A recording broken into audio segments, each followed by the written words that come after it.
Assalamualaikum warahmatullahi wabarakatuh. Saya Asep Reki PB dengan NIM 2108102018.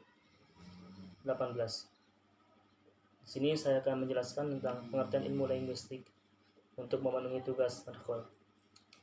Pengertian ilmu linguistik tersebut ada dua bagian. Yang pertama itu secara etimologi. Linguistik dalam kamus online Merriam-Webster bermakna a person accomplished in language atau orang yang cakap dalam berbahasa.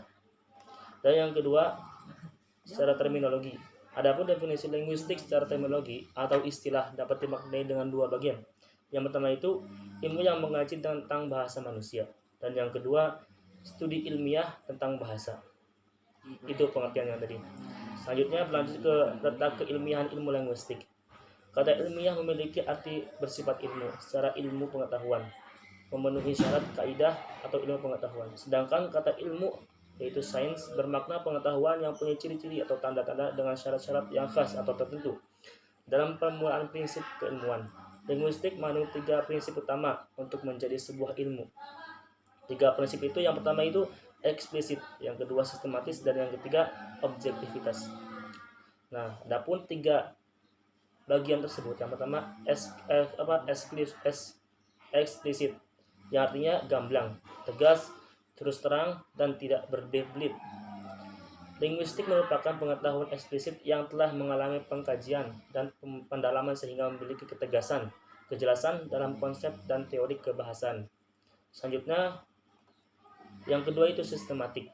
Artinya linguistik mengandung makna ilmu pengetahuan disusun secara berurutan atau teratur yang memiliki fakta-fakta penting yang saling berkaitan, memiliki pola-pola yang konsisten, teratur, dan ajeg atau tetap. Sistematika terkait dengan kategorisasi, yakni sebagaimana sebuah fenomena bahasa dirinci dalam suatu unit atau cabang-cabang yang lebih kecil. Ilmu linguistik misalnya dirinci ke dalam fonologi, morfologi, sintaksis, dan lain-lain. Nah, bagian yang ketiga itu objektif, berarti menjelaskan apa adanya sesuai dengan fenomena yang terjadi. Nah, itu 3 konsep dalam ilmu linguistik. Selanjutnya, tujuan dari linguistik tersebut apa sih? Yang pertama itu, tujuan yang pertama untuk mengamati bahasa manusia dan mendeskripsikan secara akurat. Yang kedua, menemukan generasi dari deskripsi sebelumnya. Dan yang ketiga, menarik kesimpulan tentang sifat umum bahasa manusia. Selanjutnya, wilayah kajian linguistik. Linguistik juga mempunyai beberapa kajian atau beberapa wilayah untuk dikaji.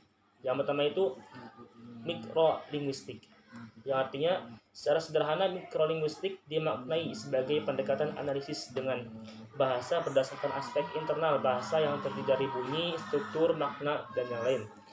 Cabang ilmu yang ada dalam kajian mikrolinguistik yaitu yang pertama itu fonologi, ilmu fonologi. Ilmu fonologi itu apa? Ilmu fonologi yaitu merupakan cabang linguistik yang berfokus dengan mengkaji bunyi atau sistem bunyi yang berupa bahasa. Yang kedua, morfologi. Pengertian morfologi yaitu cabang linguistik yang mengkaji struktur bentuk kata, utamanya mulai penggunaan morfem sebagai bahan pembentukan kata.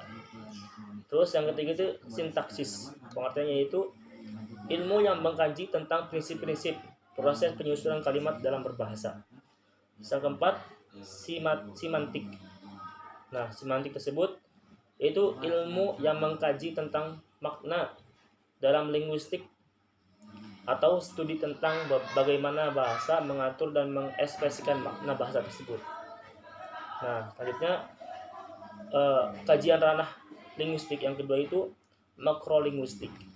Makrolinguistik adalah bidang linguistik yang mengkaji bahasa, hubungan dengan interdisipliner dan bidang terapan.